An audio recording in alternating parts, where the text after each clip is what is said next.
ಮನಿ ಮಾರ್ಗ ಯೂಟ್ಯೂಬ್ ಚಾನಲ್ಗೆ ಸ್ವಾಗತ. ವಾರದ ವಿಶ್ಲೇಷಣೆಯೊಂದಿಗೆ ಮತ್ತೆ ಬಂದಿದ್ದೀನಿ. ವಿಡಿಯೋ ಪ್ರಾರಂಭಕ್ಕೂ ಮುಂಚೆ ಒಂದು ರಿಕ್ವೆಸ್ಟ್.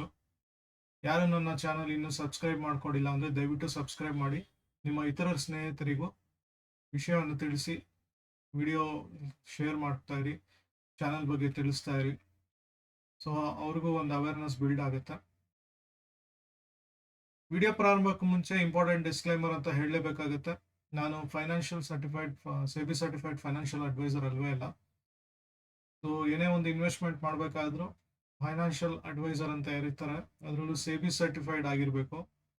ಅವ್ರದ್ದು ಸಹಾಯ ತಗೊಂಡು ಇನ್ವೆಸ್ಟ್ ಮಾಡಿ. ಯಾಕಂದರೆ ಮಾರ್ಕೆಟಲ್ಲಿ ರಿಸ್ಕ್ ಇರ್ತವೆ. ನಿಮ್ಮ ಹಾರ್ಡ್ ಅಂಡ್ ಮನಿ ಏನಿದೆ, ತುಂಬ ಕಷ್ಟಪಟ್ಟು ದುಡ್ದಿರ್ತೀರ, ಅದೆಲ್ಲ ಕಳಿಬಾರ್ದು ಅಂತ ಇರುತ್ತೆ. ಮುಖ್ಯವಾಗಿ ಅದೆಲ್ಲ ನೋಡಿಕೊಂಡು ಮಾಹಿತಿ ಎಲ್ಲ ತಿಳ್ಕೊಂಡು ಸರಿಯಾಗಿ ಸ್ಟಾಪ್ ಲಾಸ್ ಎಲ್ಲ ಅವಾಯ್ಡ್ ಮಾಡಿಕೊಂಡು, ಅಥವಾ ಒಂದು ಸ್ಟಾಪ್ ಲಾಸ್ ಮಿನಿಮಮ್ ಅಂತ ಒಂದು 2% ಅಂತ ಇಟ್ಕೊಂಡು ಆ ಥರ ಎಲ್ಲ ಹೂಡಿಕೆ ಮಾಡಬೇಕಾಗುತ್ತೆ. ರಿಸ್ಕ್ ಇದ್ದೇ ಇರುತ್ತೆ. ಆ ರಿಸ್ಕ್ನ ಬೇರ್ ಮಾಡೋ ಶಕ್ತಿ ನಿಮಗೆ ತಂತ್ರಗಳೆಲ್ಲ ಗೊತ್ತಿರಬೇಕು.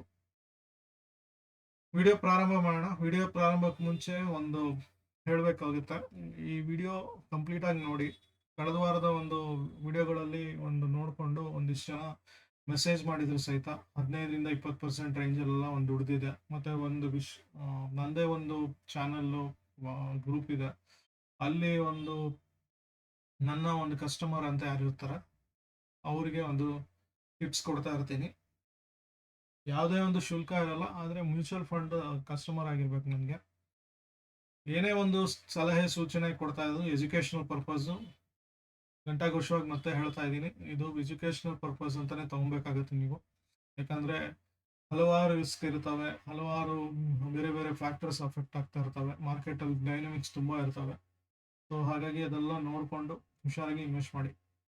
ಸ್ಟಾಪ್ ಲಾಸ್ ಎಲ್ಲ ಖಂಡಿತವಾಗ್ಲೂ ಹಿಟ್ ಆಗ್ತವೆ. ಅದನ್ನು ಅವಾಯ್ಡ್ ಮಾಡೋದು ಹೇಗೆ, ಅಥವಾ ಒಂದು ಆವ್ರೇಜ್ ಅಂತೂ ಮಾಡಲಿಕ್ಕೆ ಹೋಗ್ಬೇಡಿ. ಅವತ್ತು ಪಿರಮಿಡ್ ಟೆಕ್ನಾಲಜಿನ ಹೇಳಿದ್ದೀನಿ ನಾನು, ಒಂದು ತಂತ್ರಗಳು ಹೆಂಗೆ ಮಾಡಬೇಕು ಅಂತ.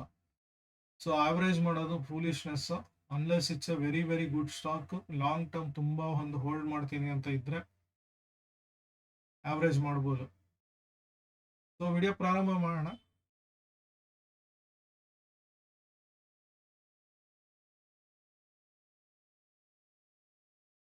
ಮೊದಲಿಗೆ ನಿಫ್ಟಿ ಹೋಗೋಣ. ನಾನು ಪಿಚ್ ವರ್ಕ್ನ ಸ್ವಲ್ಪ ಮಾಡಿಫೈ ಮಾಡಿಕೊಂಡೆ ಆ್ಯಕ್ಚುಲಿ. ಸೊ ಇಲ್ಲಿ ಕಾಣ್ತಿರ್ಬೋದು ಮೇಯ್ನ್ ಆಗಿ ಇದನ್ನ 50% ರೇಂಜ್ ಅಂತ ನಾನು ಮಾರ್ಕ್ ಮಾಡ್ಕೊಂಡಿದ್ದೀನಿ ಸದ್ಯಕ್ಕೆ. ಯಾಕಂದರೆ ಇಲ್ಲಿ ಮೊನ್ನೆ ಗುರುವಾರ ದಿವಸ 5ನೇ ತಾರೀಕು ಪಿಚ್ ವರ್ಕ್ದು ಆ್ಯಕ್ಚುಲ್ ಮಿಡ್ ಪಾಯಿಂಟ್ ಅಲ್ಲ ಇದು. ಸ್ಟಿಲ್ ನನ್ನ ಹೈಯೆಸ್ಟ್ ಇಲ್ಲಿನ ನೋಡಿಕೊಂಡು ಅಲ್ಲಿಂದ 50% ಅಂತ ಮಾರ್ಕ್ ಮಾಡಿದರೆ, ಸೊ ಫಿಬಿನಾಶಿ ಒಂದು ಹಾಕಿ ತೋರಿಸ್ತೀನಿ.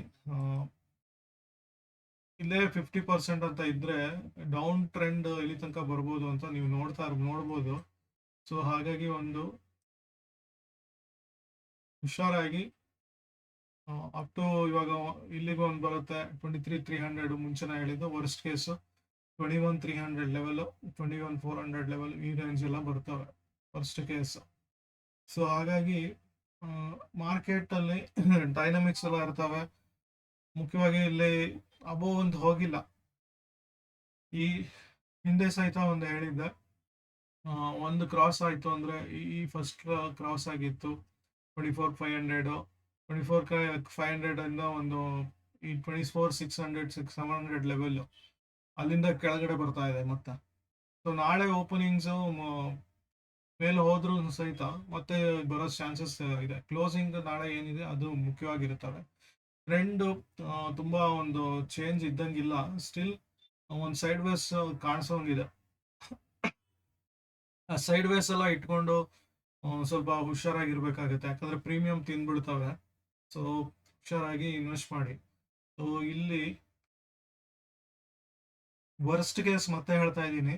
ಸೊ ಇನ್ ಕೇಸ್ 21,400 ಅಥವಾ 21,300 ಲೆವೆಲ್ ಎಲ್ಲ ಬಂದ್ಬಿಡ್ತು ಅಂದರೆ ಇನ್ನು ಒಂದು ತಿಂಗಳಲ್ಲಿ ಬರಬೇಕು. ಸೊ ಅದೆಲ್ಲ ನೋಡಿಕೊಂಡು ಹುಷಾರಾಗಿ ಇನ್ವೆಸ್ಟ್ ಮಾಡಿ. ಬ್ಲಡ್ ಬಾತ್ ಅಂತ ಹೇಳ್ತಾ ಇರ್ತೀನಿ ಯಾವಾಗಲೂ, ಅದಾಗೋ ಸಾಧ್ಯತೆ ಮತ್ತೆ ಇದೆ. ಮತ್ತು ದೀರ್ಘಕಾಲದ ಲಾಂಗ್ ಟರ್ಮ್ ಇನ್ವೆಸ್ಟ್ಮೆಂಟ್ ಮಾಡೋರಿಗೆ ಸಕಾಲ ಇದು. ತುಂಬ ಆವ್ರೇಜ್ ಮಾಡ್ಕೊಳಕ್ಕೆ ಒಳ್ಳೆ ಸ್ಟಾಕ್ಸ್ನ ಐಡೆಂಟಿಫೈ ಮಾಡಿ ಮತ್ತೆ ಹೆಚ್ಚಿಗೆ ಒಂದು ಅಕ್ಯುಮುಲೇಟ್ ಮಾಡೋದು ಒಳ್ಳೇದಾಗುತ್ತೆ. ಹಾಗೆ ಒಂದು ಮ್ಯೂಚುವಲ್ ಫಂಡ್ ಲಾಂಗ್ ಟರ್ಮ್ಗೆ ಅಂತ ಇದ್ದವ್ರಿಗೆ, SIP ಅಂತ ಮಾಡ್ತಾ ಇರೋರಿಗೆ ಲಮ್ಸಮ್ ಅಂತ ಇನ್ವೆಸ್ಟ್ ಮಾಡ್ಬೋದು. ಅದು ರೀಸೆಂಟ್ ಆಗಿ ಒಂದು ಹೇಳಿದೆ, ಈ ಲೆವೆಲ್ ಬಂದಾಗ ಒಂದು ಆಲ್ಮೋಸ್ಟ್ 23,900 ರೇಂಜ್ ಬಂದಾಗ ಒಂದು 20-30% ಲಮ್ಸಮ್ ಹಾಕೊಳ್ಳಿ ಅಂತ ನನ್ನ ಕಸ್ಟಮರ್ಸ್ಗೆ ಹೇಳಿದ್ದೆ. ಸೊ ಅದು ಮಾಡಿ, ಲಮ್ಸಮ್ಗೆ ಇದು ಟಿಪ್ಸ್ ಕೊಡ್ತಾ ಇರ್ತೀನಿ ನಾನು, ಯಾವಾಗ ಮಾಡಬೇಕು ಅಂತ. ಸೊ ಅದೆಲ್ಲ ಅವರೇಜ್ ಮಾಡ್ಕೊಬೇಕು, ಮತ್ತು ಅಕ್ಯುಮುಲೇಟ್ ಮಾಡಬೇಕು. ಒಳ್ಳೆ ಒಳ್ಳೆ ಫಂಡ್ಸ್ ಇರ್ಬೋದು, ಸ್ಟಾಕ್ಸ್ ಇರ್ಬೋದು, ಅದೆಲ್ಲ ಮಾಡಿ. ಸೊ ಆದಷ್ಟು ಸ್ವಲ್ಪ ಹಣವನ್ನು ಇಟ್ಕೊಂಡಿರಿ. ಸೊ ಇಂಪಾರ್ಟೆಂಟ್ ಡೇಸ್ ಇದೆ ಮುಂದಿನ ಒಂದೂವರೆ ತಿಂಗಳು, ಮ್ಯಾಕ್ಸಿಮಮ್ ಏಪ್ರಿಲ್ ತನಕ ಹಿಂಗೆ ಇರ್ಬೋದು. ಆಸ್ಟ್ರೋ ಡೇಟ್ಸ್ಗಳು ಸಪೋರ್ಟಿವ್ ಆಗಿಲ್ಲ ಅಷ್ಟು. ಸೊ ಹಾಗಾಗಿ ಒಂದು ಅಪ್ಸ್ ಆ್ಯಂಡ್ ಡೌನ್ಸ್ ಇರುತ್ತೆ, ಅದೊಂದು ಸೈಡ್ ವೈಸ್ ಕಂಟಿನ್ಯೂಸ್ ಆಗಿ ಹೋಗ್ತಾ ಇರುತ್ತೆ. ಸೊ ಹಾಗಾಗಿ ಈ ಲೆವೆಲ್ ಏನಿದೆ 24,700 ದಾಟಿ ಇವನ್ 25,000 ಬರೋ ತನಕ, ಆಲ್ಮೋಸ್ಟ್ ಇಲ್ಲಿ ಬರೋ ತನಕ ಒಂದು ಮೇನ್ ಇದಿರೋದ್ರಿಂದ, ಆಲ್ಮೋಸ್ಟ್ 25,200 ಅದೆಲ್ಲ ಬರೋ ತನಕ ಒಂದು ಕಂಪ್ಲೀಟ್ ಬುಲ್ಲಿಶ್ ಅಂತ ಹೇಳೋಣ. ನಾನು ಬೇರಿಶ್ ಸೈಡ್ ತರೋ ಸಾಧ್ಯತೆ ಜಾಸ್ತಿ ಇರ್ತವೆ. ಗ್ಯಾನ್ಗೆ ಆಮೇಲೆ ಬರ್ತೀನಿ. ಇಲ್ಲಿ ಇನ್ನೊಂದು ಅಬ್ಸರ್ವೇಷನ್ ತೋರಿಸ್ಬೇಕು ಅಂತ ಮಾರ್ಕ್ ಮಾಡ್ಕೊಂಡಿದ್ದೆ. ಸೈಕ್ಲಿಕ್ ಲೈನ್ಸ್ ಹಾಕೊಂಡಿದ್ದೀನಿ, ಸಿಕ್ಲಿಕಲ್ ಲೈನ್ಸು. ಸೊ ನನ್ನ ಒಂದು ಇದು ಬೇಸ್ಡ್ ಆನ್ ಫಿಬಿನಾಶಿನೇ ಇದು. ಫಿಬಿನಾಶಿ ತೋರಿಸ್ಬಿಡ್ತೀನಿ, ಸಿಕ್ಲಿಕಲ್ ಇದು. ಸೊ ಬೇಸ್ಡ್ ಆನ್ ಫಿಬಿನಾಶಿ ಇದರಲ್ಲಿ ಬಂದರೆ, ಸೊ ಈ ಚೇಂಜಸ್ ಎಲ್ಲ ನೋಡ್ತಾ ಇರ್ಬೋದು. ಇಲ್ಲಿ ಡೌನ್ ಇತ್ತು, ಮತ್ತಷ್ಟು ಡೌನ್ ಬಂತು, ಮತ್ತೆ ಅಲ್ಲಿಂದ ಒಂದು ಟ್ರೆಂಡ್ ಚೇಂಜ್ ಆಯಿತು. ಸೊ ಮತ್ತೆ ಒಂದು ಡೌನ್ ಬಂತು, ಮತ್ತೆ ರಿಪೀಟ್ ಆಗುತ್ತೆ. ಇಲ್ಲಿ ತನಕ ಇವಾಗ ಪಾಸಿಟಿವ್ ಅಂತ ಕಾಣಿಸಿದ್ರು, ಮತ್ತೆ ಇಲ್ಲಿ ವಾಪಸ್ ಅದೇ ಒಂದು 31st ಈ ಕೊನೆ ವಾರದ, ಈ ವರ್ಷದ ಅಂತ್ಯದಲ್ಲಿ ಏನಿದೆ ಒಂದು 3-4 ದಿವಸ, ಅದೆಲ್ಲ ಸ್ವಲ್ಪ ಒಂದು ತರಲೆ ಮಾಡೋ ಸಾಧ್ಯತೆ ಇದೆ. ಇಲ್ಲಿ ಗಮನಿಸ್ಬೋದು ನೀವು. ಸೊ ಇಲ್ಲಿ ಒಂದು dates wise candle ನೋಡ್ಬೇಡ.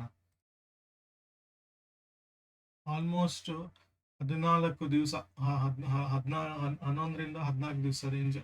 So next 15 days important ಆಗ್ತವೆ. ಸೊ ಇಲ್ಲಿ ಬಂದು ಮಿಡ್ ಪಾಯಿಂಟ್ ಅಂತ ತಗೊಂಡ್ರು, ಇಲ್ಲಿಂದ ಇಲ್ಲಿಗೆ ಆಲ್ಮೋಸ್ಟ್ ನನಗೆ 24 ಕ್ಯಾಂಡಲ್ ಇದೆ. ಸೊ 12 ದಿವಸ ಅಂತ ತಗೊಬೇಕು ನಾನು. ಎಕ್ಸಾಕ್ಟಾಗಿ 12 ಅಂತ ಹಾಕೋಣ ಸದ್ಯಕ್ಕೆ. ಅದು 12 ಆಗ್ಬೋದು, 10 ಆಗ್ಬೋದು, ಇಲ್ಲ 11 ಆಗ್ಬೋದು. ಸ್ವಲ್ಪ ಆಚೆ ಈಚೆ ಹಾಗೆ ಆಗುತ್ತೆ ಒಂದು ಸ್ವಲ್ಪ. ಸೊ ನನ್ನ ಮೇಜರ್ 12th ಏನಿದೆ, ಈ ವಾರದ ಅಂತ್ಯದಲ್ಲಿ ಒಂದು ಚೇಂಜಸ್ ಬರೋ ಸಾಧ್ಯತೆ ಇದೆ. ಗ್ಯಾನಲ್ಲಿ ಎಷ್ಟು ಬರ್ತಿದೆ ಅಂತ ತೋರಿಸ್ತೀನಿ ನಾನು. ಗ್ಯಾನಲ್ಲಿ ಒಂದು ಸ್ವಲ್ಪ ನೀಟ್ ಕಾಣಿಸ್ತಿದೆ. ಇವನ್ ಇಚಿಮೊಕ ಹಾಕೊಂಡ್ರು ಅಂತ ಏನು ಕಾಣಿಸ್ತಿಲ್ಲ ಇಲ್ಲಿ, ಬಟ್ ಸ್ಟಿಲ್ ನನಗೆ ಇದೆಲ್ಲ ಹೈಡ್ ಮಾಡಿಬಿಡ್ತೀನಿ.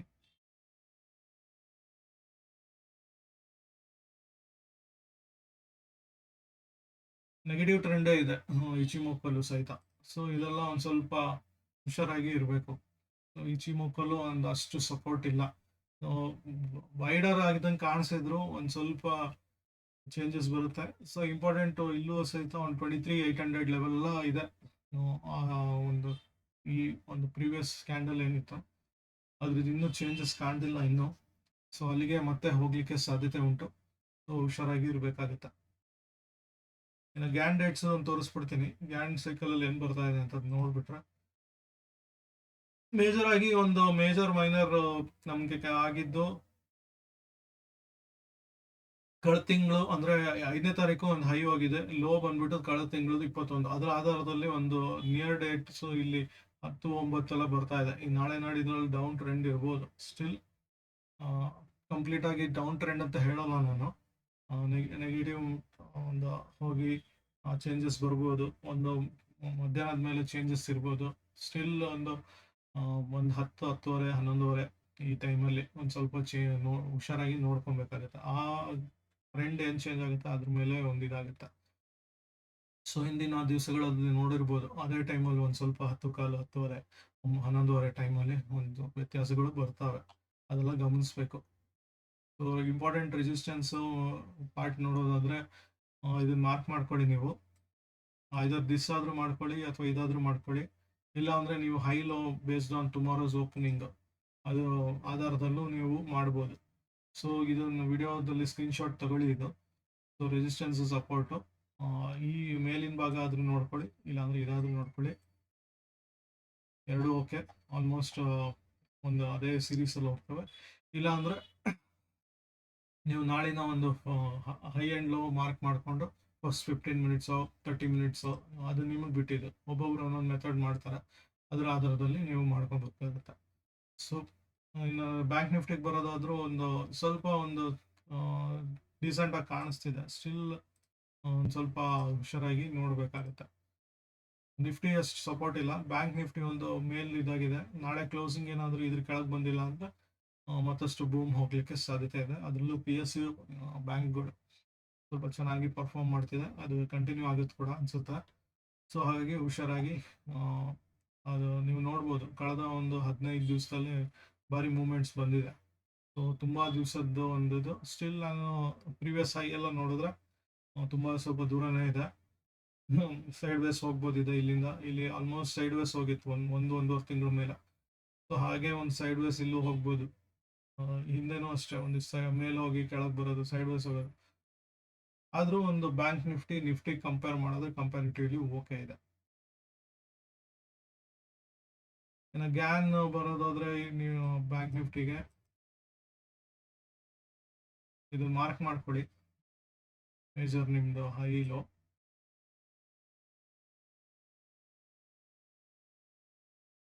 ಇದ್ರ ಮೇಜರ್ ಸಪೋರ್ಟ್ ರೆಸಿಸ್ಟೆನ್ಸ್ ಏನಿದೆ ಅದನ್ನೆಲ್ಲ ನೋಡಿಕೊಂಡು ನೀವು ಮಾರ್ಕ್ ಮಾಡ್ಕೊಳ್ಳಿ. ಇಲ್ಲಾಂದರೆ ಫಸ್ಟ್ 15 ಮಿನಿಟ್ಸ್ 30 ಮಿನಿಟ್ಸ್ ಯಾವ ಆಧಾರದಲ್ಲಿ ನೀವು ಮಾರ್ಕ್ ಮಾಡ್ಕೊತೀರೋ ಅದ್ರ ಆಧಾರದ ಮೇಲೆ ನೀವು ತೊಗೊಬೇಕಾಗುತ್ತೆ. ಇದರಲ್ಲೂ ಇಂಪಾರ್ಟೆಂಟ್ ಡೇಸ್ ಅಂತ ನೋಡೋದಾದ್ರೆ ಒಂದು 8ನೇ ತಾರೀಕು ಇವತ್ತು. ಸೊ ನಾಳೆ ಒಂದು ಚೇಂಜ್ ಬರ್ಬೋದು, ಅದು ಒಂದು ಸ್ವಲ್ಪ ಎಫೆಕ್ಟ್ ಕೊಡ್ಬೋದು. ಸೊ ಹುಷಾರಾಗಿ ಒಂದು ಮಾಡಿ, ಯಾಕಂದರೆ ರೆಟ್ರೋ ಒಂದು ಕಂಬಸ್ಟ್ ಆಗಿರೋ ಒಂದು ಇದು ಮೇಜರ್ ಆಗಿ ಮರ್ಕ್ಯುರಿ ಮತ್ತು ಇದು ಕುಜ ಇರ್ಬೋದು, ಮಾರ್ಸ್ ರೆಟ್ರೋ ಆಗಿದೆ. ಆಸ್ಪೆಕ್ಟು ಸ್ಯಾಟ್ರನ್ ಮಾರ್ಸ್ ಆಸ್ಪೆಕ್ಟ್ಸ್ ಇದೆ. ಇಟ್ಸ್ ನಾಟ್ ಗುಡ್ ಪೀರಿಯಡ್ ಇಲ್ಲಿ ಏನಿದೆ. Next couple of months, almost 2 months ತನಕ ಇದು ಎಳೆದೋಗ್ಬಿಡುತ್ತೆ. ಹೀಗೆ ಒಂದು ಮೇಲೆ ಕೆಳಗೆ ಆಗ್ತಾ ಇರುತ್ತೆ. ಅದರಲ್ಲೂ ಡಿಫೆನ್ಸ್ ಸೆಕ್ಟರ್ ಸ್ಟಾಕ್ಸ್ಗಳು ಪರ್ಫಾರ್ಮ್ ಮಾಡ್ತವೆ ಸ್ವಲ್ಪ. ಅಗ್ರಿಕಲ್ಚರ್ ರಿಲೇಟೆಡ್ ಸ್ಟಾಕ್ಸ್ಗಳು ಮತ್ತು ಮೆಷಿನರೀಸ್, ಮೆಟಲ್ ಸ್ಟಾಕ್ಸ್ಗಳು ಸ್ವಲ್ಪ ಪರ್ಫಾರ್ಮ್ ಮಾಡ್ಬೋದು. ಮತ್ತು ಲಾ ರಿಲೇಟೆಡ್ ಈ ಸ್ವಲ್ಪ ಪರ್ಫಾರ್ಮ್ ಮಾಡ್ಬೋದು. ಹೆವಿ ಅಂತ ಏನು ಅಥವಾ ಒಂದು ತುಂಬ ವೊಲಟಿಲಿಟಿ ಅಂತ ಏನಿತ್ತೋ ಅದು ತುಂಬ ಒಂದು ಪರ್ಫಾರ್ಮ್ ಮಾಡೋ ಚಾನ್ಸಸ್ ಜಾಸ್ತಿ ಇರುತ್ತೆ. ಇನ್ನು IPO ವಿಷಯಕ್ಕೆ ಬಂದರೆ ಅಂತ ಕಾಣಿಸ್ತಿಲ್ಲ ಅವನು. ಬಟ್ ಸ್ಟಿಲ್ ಏನಾಗುತ್ತೆ, ನಾನು ಹೇಳ್ದಂಗೆ GMP ಏನಿದೆ, ಗ್ರೇ ಮಾರ್ಕೆಟ್ ಪ್ರೈಸ್, ಅದರ ಆಧಾರದಲ್ಲಿ ಒಂದು ಹೂಡಿಕೆ ಮಾಡ್ಕೊಳ್ಳಿ. ಮೇನ್ IPO ಅಲ್ಲಿ ಮೇನ್ ಬೋರ್ಡ್ IPO ಮೂಬಿಕ್ವಿಕ್ ಬರ್ತಾ ಇದೆ. ಸುರಕ್ಷಾ ಹೇಗೆ ಒಂದು ಲಿಸ್ಟ್ ಆಗುತ್ತೆ ನೋಡಬೇಕು. ನಾಳೆ ನಾಡಿದ್ರಲ್ಲಿ ಲಿಸ್ಟಿಂಗ್ ಇದೆ ಅನ್ಸುತ್ತಿದ್ದು. ಸೊ ಹುಷಾರಾಗಿ ಇದೆಲ್ಲ ನೋಡಿಕೊಂಡು ಬೇಕಾದರೆ ನೋಡ್ಬೋದು. ಇನ್ನು ಕಪಲ್ ಆಫ್ ಇಲ್ಲಿ ನೋಡೋದಾದರೆ ನೀವು ಈ ಸ್ಟಾಕ್ಸ್ ಮೇಲೆ ಸ್ವಲ್ಪ ಮೊಮೆಂಟಮ್ ಕೆಲವು ದಿವಸ ಇರ್ಬೋದು. ಇವನ್ ನಿಮ್ಮದು ಇಂಟ್ರಾಡೇಗೆ ನಾಳೆಗೆ ಸ್ವಲ್ಪ ಹೆಲ್ಪ್ ಆಗ್ಬೋದು. MCX ಮೇಜರ್ ಆಗಿ BSE ಒಂದು ಮತ್ತಷ್ಟು ಒಂದು ಏರಿಕೆ ಕಾಣುತ್ತೆ. ಸೊ ಅದು ಕಂಟಿನ್ಯೂ ಮಾಡ್ತಾ ಇರಿ. ಇಂಡಿಗೋ ಇದು BSE ಕಮ್ಮಿ ಸಿಕ್ತಷ್ಟು ತಗೊಳ್ಳಿ, ತುಂಬ ಲಾಂಗ್ ಟರ್ಮ್ಗೆ ತುಂಬ ಚೆನ್ನಾಗಿದೆ. ಇದು NSE ಲಿಸ್ಟ್ ಆಗುವಾಗ ನಿಮಗೆ BSE ಹೆಲ್ಪ್ ಆಗುತ್ತೆ. ಸೊ ಅದ್ರ ವ್ಯಾಲ್ಯೂಯೇಷನ್ ಎಲ್ಲ ನೋಡಿ ಒಂದು ಇದಾಗುತ್ತೆ. ಸ್ಕ್ರೀನ್ಶಾಟ್ ತಗೊಳ್ಳಿ. ಫಸ್ಟ್ 10 ಸ್ಟಾಕ್ಸ್ ಕಾನ್ಸಂಟ್ರೇಟ್ ಮಾಡಿದ್ರು ಸಾಕು ಇಂಟ್ರಾಡೇಗೆ ನಾಳೆಗೆ. ಇನ್ನೂ ಮತ್ತಷ್ಟು ಇರುತ್ತೆ. ಇವನ್ ಈ ಆಧಾರದಲ್ಲೂ ನೋಡ್ಬೋದು ನೀವು. ಇದು ವೆರಿ ಕ್ವಾಲಿಟಿ ಸ್ಟಾಕ್ಸ್ಗಳು. ಅದರ ಆಧಾರದಲ್ಲಿ ಒಂದು ಲಿಸ್ಟು. ತುಂಬ ಜನ ಪೆನ್ನಿ ಸ್ಟಾಕ್ಸ್ಗಳು ಅದು ಒಂದು ತುಂಬ ಮೊಮೆಂಟಮ್ ಜಾಸ್ತಿ ಬರೋಂಥದ್ದು ಬೇಕು ಅಂತಾರೆ. ಅಂಥದಕ್ಕೆ ಈ ಸ್ಟಾಕ್ಸ್ಗಳು ನೋಡ್ಕೊಳ್ಳಿ, ಹೆಲ್ಪ್ ಆಗ್ಬೋದು ನಿಮಗೆ. ಗೋಲ್ಡಿಯಮ್ ಆ್ಯಕ್ಚುಲಿ ಒಂದು ಚಾರ್ಟ್ ನೋಡ್ಬಿಡೋಣ. ಇದು ಗೋಲ್ಡಿಯಮ್ದು ಆ್ಯಕ್ಚುಲಿ ಇದು ಲಾಂಗ್ ಒಂದು ಮೇಲೆ ಕೆಳಗೆ ಹೋಗ್ತಾ ಇರೋವಂಥ ತುಂಬ ಒಂದು ವೊಲಟಿಲಿಟಿ ಇರುವಂಥ ಸ್ಟಾಕ್ಸ್ಗಳು ಇಂಥದ್ದೆಲ್ಲ. ಸೊ ತುಂಬ ಡೌನ್ ಬಂತು ಆಲ್ರೆಡಿ. ಒಂದು ವಾರದಿಂದ ಓಡ್ತಾ ಇದೆ, ಮತ್ತಷ್ಟು ಇದು ಓಡುತ್ತೆ. ಇದು ಇಲ್ಲಿ ಚಿಮೋಕ್ ಫೋನ್ ತೆಗೆದ್ಬಿಟ್ಟು ಇದನ್ನು ಹಾಕ್ತೀನಿ ಹಿಂದಿನ ಒಂದು ದಿವಸಗಳಲ್ಲೇ ಕಂಟಿನ್ಯೂಸ್ ಆಗಿ ಒಂದು ರನ್ ಆಗ್ತಿದೆ ಇದು. ಬೈ ಒಂದು ಕ್ಯಾಂಡಲ್ ಆವಾಗಲೇ ಬಂದಿದೆ ಇದರಲ್ಲಿ. ಸೊ 5 ಮಿನಿಟ್ಸ್ ಆಧಾರದಲ್ಲಿ ನೋಡೋದಾದ್ರೆ ಸದ್ಯಕ್ಕೆ ಸೆಲ್ ಅಂತಿದ್ರು, ಟ್ರೆಂಡ್ ಚೇಂಜ್ ಆಗೋಂಗಿದೆ. ಅದನ್ನ ನೋಡಿಕೊಂಡು ನಾವು ಸ್ವಲ್ಪ ಹೂಡಿಕೆ ಮಾಡಬೇಕು. 10 ಕಾಸ್ಟ್ ಸ್ಟಾಪ್ ಲಾಸ್ ಇರಬೇಕು. ಈ ಲಿಸ್ಟ್ಗಳಲ್ಲಿ ಒಂದು 10-15 ಸ್ಟಾಕ್ಸ್ ನೋಡಿದ್ರು ಸಾಕು. ಟಾಪ್ ಇದೇ ಸೇಮ್ ರಿಪೀಟ್ ಆಗ್ತಾವೆ ನಾಳೆ. ಹೋಪ್ ಇದು TVZ ಎಲ್ಲ ಒಂದು ಸ್ವಲ್ಪ ಲಾಂಗ್ ಟರ್ಮ್ಗೆಲ್ಲ ಚೆನ್ನಾಗಿದೆ. Deepak builders, HPL actually long ಟರ್ಮ್ಗೆ ಒಂದು ಚೆನ್ನಾಗಿದೆ. ರೀಸೆಂಟಾಗಿ ಒಂದು ಬೈ ಸಿಗ್ನಲ್ ದೊಡ್ಡದಾಗಿ ಬಂದಿದೆ. ಸೊ ಮತ್ತಷ್ಟು ಹೋಗ್ಲಿಕ್ಕೆ ಸಾಧ್ಯತೆ ಉಂಟು ಇದು. ಇನ್ನ ಒಂದು ಲಾಂಗ್ ಟರ್ಮ್ ತುಂಬಾ ನೋಡ್ತಾ ಇರೋರು ಈ ಲಿಸ್ಟ್ ಫಾಲೋ ಮಾಡಿ. JK bank, J&K bank compulsory ಅಂತಲ್ಲ. ವೆಲ್ಸ್ಪನ್ ಲಿವಿಂಗು ಒಂದು ಸ್ವಲ್ಪ ನೋಡ್ಬೋದು. ಸ್ಟೀಲ್ ಸ್ಟ್ರಿಪ್ಸ್, ಗೋದಾವರಿ ಪವರ್, ಇದು ಕರೂರ್ ವೈಶ್ಯ ಬ್ಯಾಂಕು. ಸೊ ಈ ಥರದ್ದೆಲ್ಲ ಲಿಸ್ಟ್ ಬಂದಿದೆ ನನಗೆ. ಇದು ನಾವು ಬೇಸ್ಡ್ ಆನ್ ನಾವು ಪ್ರೈಸ್ ಆ್ಯಕ್ಚುಲಿ ಇದೇ ಆರ್ಡರ್ ರ್ಯಾಂಕಿಂಗ್ ಅಂತಲ್ಲ. ನಿಮಗೆ ಇದನ್ನ ನೋಡಿಕೊಂಡು ಒಂದು ಸ್ವಲ್ಪ ಮೊಮೆಂಟಮ್ ಇರ್ತವೆ, ಒಂದು ಸ್ವಲ್ಪ ತೊಗೊಬೋದು. ಇನ್ನು BLS ಇಂಟರ್ನ್ಯಾಷನಲ್ ಸ್ವಲ್ಪ ಲಾಂಗ್ ಟರ್ಮ್ಗೆಲ್ಲ ಚೆನ್ನಾಗಿದೆ, ಒಂದು ಸ್ವಲ್ಪ ಇಟ್ಕೊಬೋದು. ಗೇಬ್ರಿಯಲ್ ಇಂಡಿಯಾ ಒಂದು ಕಂಟಿನ್ಯೂ ಆಗುತ್ತೆ ಅನ್ಸುತ್ತೆ ನಾಳೆನೋ. ಸೊ ಅದನ್ನು ಇಟ್ಕೊಳ್ಳಿ, ಹೋಲ್ಡ್ ಮಾಡಿ, ಬೈ ಮಾಡೋದು ಒಳ್ಳೆಯದು. ಇನ್ನು ಪವರ್ ಫಿನ್ PFC ಏನಿದೆ ಅದು ಚೆನ್ನಾಗಿದೆ. ಲುಮ್ಯಾಕ್ಸು, REC, ಇಂಡಿಯನ್ ಬ್ಯಾಂಕು, HPL ಪವರಲ್ಲೂ ಬಂದಿದೆ, HPL ಪವರ್ ಬಂದಿದೆ, HBL ಎರಡೂ ಇದೆ. ಸೊ ವೆಲ್ಸ್ಪನ್ ಅಗೇನ್ ರಿಪೀಟ್ ಆಗ್ತಾ ಇದೆ ಈ ವಾರನು. ಸೊ KPI ಒಳ್ಳೆ ರಿಸಲ್ಟ್ ಬಂದಿದೆ ಮೊನ್ನೆ, ಮತ್ತೆ ಇದು ತುಂಬ ಪರ್ಫಾರ್ಮ್ ಮಾಡ್ಬೋದು. ಸೊ ನೋಡ್ಕೊಳ್ಳಿ. ಬಟ್ ಸ್ಟಾಪ್ ಲಾಸ್ ಏನೇ ಇದ್ರೂ ಒಂದು ಇಟ್ಕೊಳೋದು ಒಳ್ಳೇದು. ಟ್ಯಾರಿಲ್ ಇದೆ, ಟ್ಯಾರಕೇರೋ, Vimta labs, so Pearl Global, Dodla, Parag ಡೈರಿನೂ ಬಂದಿರ್ಬೋದು. ಸೊ ಅದನ್ನ ನೋಡ್ಬೋದು. ಶೈಲಿ ಏನೋ ಇಂಜಿನಿಯರಿಂಗ್ ಪ್ಲಾಸ್ಟಿಕ್ಸ್ ಏನಿದೆ ಇದು ಕಂಟಿನ್ಯೂಸ್ ಆಗಿ ಬರ್ತಿದೆ. ಇದೆಲ್ಲ ಲಾಂಗ್ ಟರ್ಮ್ಗೆ ಅಂತಾನೆ ತೊಗೊಬೇಕು, ಶಾರ್ಟ್ ಟರ್ಮ್ಗೆಲ್ಲ. ಸೊ ಅದೆಲ್ಲ ನೋಡಿಕೊಂಡು ಇನ್ವೆಸ್ಟ್ ಮಾಡೋದು ಒಳ್ಳೆಯದು.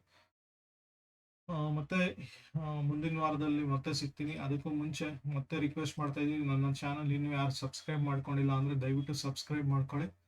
ಮ್ಯೂಚುವಲ್ ಫಂಡ್ ಆಲ್ರೆಡಿ ಯಾರಾದರೂ ಹೋಲ್ಡ್ ಮಾಡಿದರೆ, ಬೇರೆ ಕಡೆ ಇನ್ವೆಸ್ಟ್ ಮಾಡಿದ್ದವರು, ರೆಗ್ಯುಲರ್ ಅಂದರೆ ಬೇರೆ ಬ್ರೋಕರ್ ಪ್ಲಾಟ್ಫಾರ್ಮಿಂದ ಮಾಡಿದರೆ, ಡೈರೆಕ್ಟ್ ಅಂಥವ್ರಲ್ಲ, ಡೈರೆಕ್ಟ್ ಅವರು ನನ್ನ ಕಾಂಟ್ಯಾಕ್ಟ್ ಮಾಡ್ಬೋದು. ನನ್ನ ಮುಖಾಂತರ ಒಂದು ರೆಗ್ಯುಲರ್ ಸ್ಕೀಮ್ಗಳಲ್ಲಿ ಹಾಕೋಳಕ್ಕೆ ಇಷ್ಟ ಇದ್ದವರು ಹಾಕೊಬೋದು.